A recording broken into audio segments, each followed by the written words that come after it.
What's good, YouTube? It's your boy Lurker back with another video, and today we are checking out the entire history of humanity in 10 minutes by Aperture. So let's just hop straight into it. From sharing the earth with many other human species merely as hunter-gatherers trying to... Oh, also don't forget to subscribe. I'll put a link to this video in the description just in case you want to react to it. Brave the elements, to building rockets, creating the internet, and now with our eyes set on Mars. The history of humanity is one that's filled with determination, cooperation, and ingenuity. We have done so much more for ourselves than our ancestors could have ever imagined. Today, humans dominate contemporary life on Earth, but we haven't always been this powerful. So how did we get here? What's our story? This is the entire history of humanity in 10 minutes. Yep. Our story begins around 200,000 years ago with the emergence of our species, Homo sapiens. At the time, we shared our world with several other human species, or hominins. The most well-known are Homo erectus, the upright man, and Homo neanderthalensis, commonly referred. What if the other, like Homo erectus, what if they do exist? We just all look like humans now, like Homo sapiens or whatever he said. Referred to as Neanderthals. The scientific consensus is that we all come from a common ancestor, the first species of the Homo genus, that evolved approximately 2.5 million years ago. The genes of these hominins suggest that they cross paths and even occasionally interbred. Sadly, for the last 50... You imagine living in that time? Sadly, for the last... So imagine living on Earth 15,000 years ago. You wouldn't even have the internet to be able to watch this video. You would just be out in the wild, and it would be like, well, gotta hunt today. Like, if you're a man, you gotta go hunt animals. And if you're a woman, you gotta do you have to do gathering stuff, and then just living in like a tribe. That'd be cool though. It'd be cool to experience. I wouldn't want to live in that time, but it would definitely be cool to experience. 15,000 years, we've been the only human species to walk this earth, which raises the question, what happened to the rest of us? Yeah, what happened to the other ones? Concerning the cause of extinction of all other hominid species is far from over. Some theories attribute their demise to rapid changes in local climate, while others lean towards a more aggressive explanation, with mass graves and cracked skulls found at archaeological sites as backup evidence.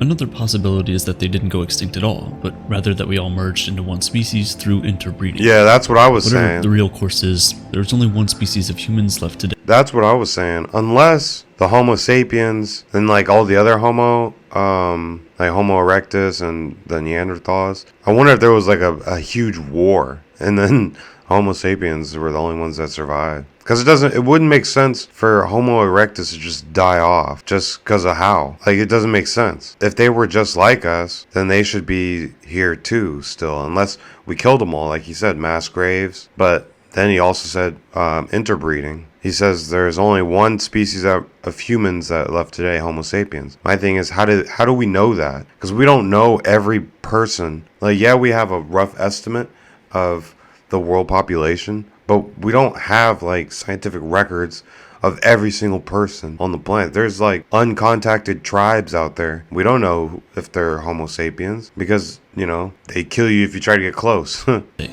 Homo sapiens.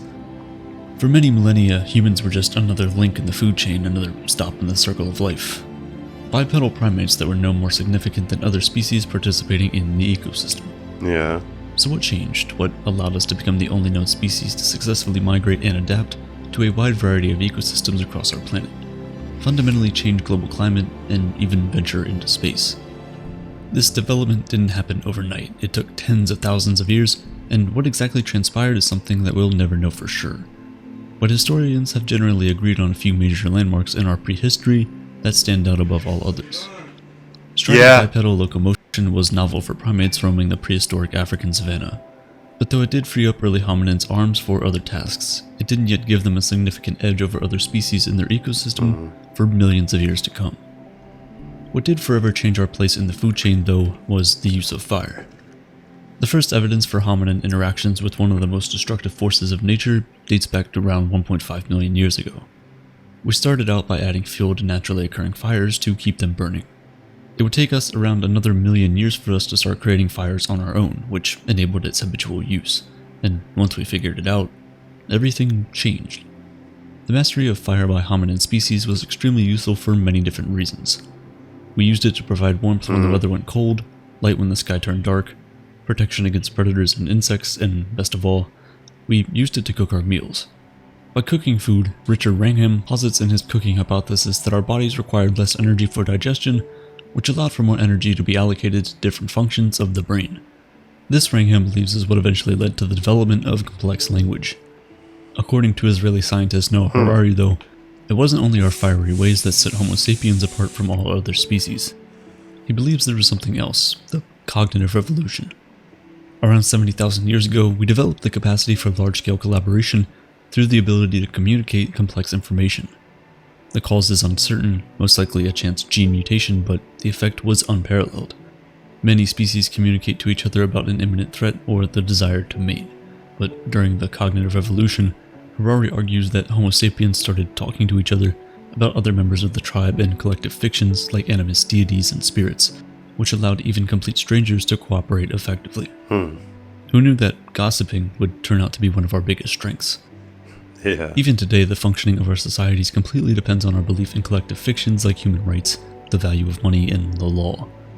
Such belief systems bind millions of people to each other, and back then, made it possible for Homo sapiens to conquer the world. Wow. This development of complex language enabled Homo sapiens to move out of Africa into Europe and Asia, and eventually into Australia and America. The reason for this venture far away from home is unclear, but it was most likely environmental pressures like severe droughts and lack of food that pushed them out. Okay. Their migration was far from peaceful, though. Due to hunting and competition for resources, it led to the extinction of a lot of endemic megafauna. Then, Yeah, see, if we were still hunting, it'd be weird living in that time. around 12,000, something incredible happened. Theorized to have occurred in multiple different locations around the world simultaneously, humans decided to start cultivating plants and breeding animals for food, essentially changing us from nomads to settlers, from hunter-gatherers to farmers. As a result, food supply stabilized and acquiring nourishment wasn't a full-time occupation for every member of the tribe anymore. This allowed some members of the tribe. It's crazy to think about how advanced we've become, from becoming hunter-gatherers to farmers to now having mass farm and agricultural shit throughout the whole world. Well, not throughout the whole world. We haven't gotten food to everywhere. We still need to work on Africa. Can't forget about Africa. It feels like mankind has forgotten about Africa, because most of it's just a big empty desert with little to no resources. It's sad. I gotta visit Africa one day. Enough time to specialize in other kinds of labor. We can now have artisans, warriors, and child caregivers. With time, these settlements grew into cities and cities into empires, often united under collective religious fictions. This ensued the development of culture, customs, traditions, and, perhaps most importantly, written text. The emergence of written text distinguishes prehistory, defined by scholars as the period before written records, from history, defined as the period after. While prehistory is primarily based on interpretations from archaeological findings, our understanding of history is mostly dictated by written. That's interesting too, how we developed writing, dictated by history. Yeah, see, so it would be interesting to read the earliest, written, recorded, if they can translate it. They probably can. The oldest written records we've found to date were discovered in Egypt and are estimated to be 5,000 years old. Okay. The ancient Egyptian and Mesopotamian civilizations are said to be the cradles of society as we know it. Sadly, the human story would not be complete without some of the biggest atrocities the Earth has ever seen. While large-scale collaboration of humans under common beliefs led to some of our greatest achievements, it also had terrible consequences such as wars, genocide, and enslavement. Why does this unrivaled capacity for teamwork carry with it such a devastating power? The flip side of our collective fiction's potential to unite is its power to separate, or rather, unite against. Competition for resources is a natural phenomenon, but it had never before been as organized and ruthless as under human civilization. The belief in, for instance, a deity, the divinity of a ruler or national superiority, became a strong enough motivator to wish death upon groups of people with opposing beliefs or different identities. English philosopher Thomas Hobbes argues that humans are inherently self-interested and competitive, and that we can both control our brutish nature by subjecting ourselves to rigid authoritative bodies who maintain peace. Genevieve philosopher Rousseau counters this by saying that we're not biologically wired to coexist in numerous groups, and large-scale civilizations inevitably breed extreme inequality and social division and eventually collapse. Wow. He believes our good nature is corrupted by political and social institutions, which reward selfish desires that would have been kept in check by smaller-sized prehistoric communities of hunters and gatherers. Either way, the intricate web of human interactions that constitutes contemporary society is unrecognizable and undeniably more complex compared to the way our genetically indistinguishable prehistoric ancestors organized themselves, and this has led to issues beyond our control. We could fill dozens of videos with human accomplishments from the past few thousand years. From the construction of the pyramids to the invention of mathematics, from Greek politics to the morals of Confucianism, from Buddhist wisdom to Roman infrastructure. But looking at modern history, one development in particular stands out: the scientific revolution. This method of systematic experimentation originated in Europe and radically changed our understanding of the universe, our planet, and ourselves. Empirical observations replaced superstitions as the framework we use to interpret the world around us. During the 18th century, also referred to as the Age of Enlightenment, religious doctrines were replaced by a thirst for reason in order to improve the human condition. Together with the flood of groundbreaking discoveries and innovations that resulted from this age, came a reinterpretation of our relationship with nature. This is exemplified by French philosopher, scientist, and mathematician René Descartes, who a few centuries earlier proclaimed our progression in different scientific fields could and should make us masters and possessors of nature. This paradigm shift, in combination with previously unimaginable technological advancement, gave rise to what is referred to as the Industrial Revolution, and ushered into an era of not only unprecedented productivity and discovery, but also unprecedented exploitation of the natural world and human labor. According to economic anthropologist Jason Hickel, the most important driver of this mass exploitation was an economic system that demands perpetual expansion.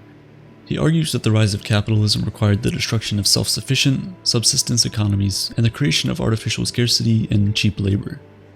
An example of this were the Enclosure Acts, a series of acts proposed by the British Parliament between 1604 and 1914, in which the state essentially enclosed previously common land and converted it to private property.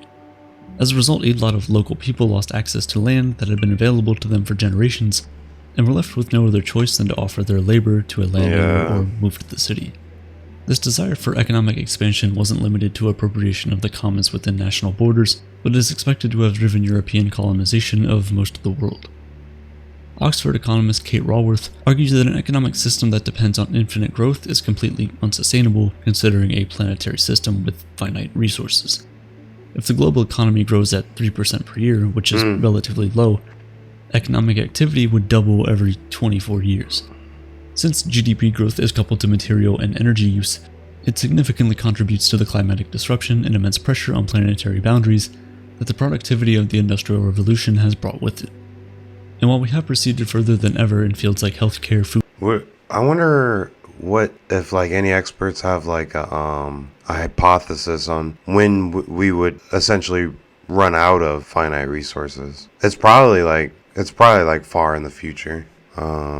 Unless we fix that nuclear fusion stuff, we'll have or even astronomy. Some clean energy. Under this growth paradigm, potentially suggests it's not unlimited essential to improving human welfare and scientific discovery.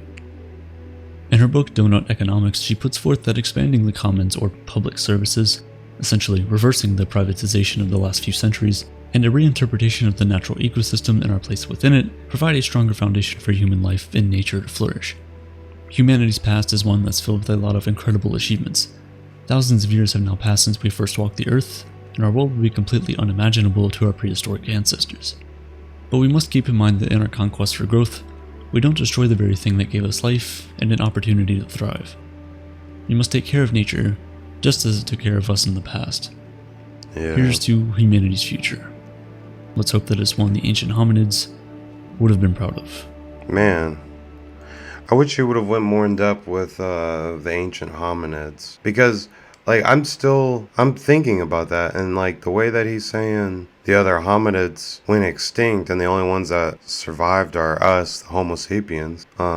Could it be that there's what's that conspiracy, the secret reptilian race or whatever? What if that's really the Neanderthals or something, and they're running the show behind the scenes? I don't know. I'm just thinking about conspiracies for no reason. Anyways, what'd you think about that video? Aperture, he has some really thought-provoking videos.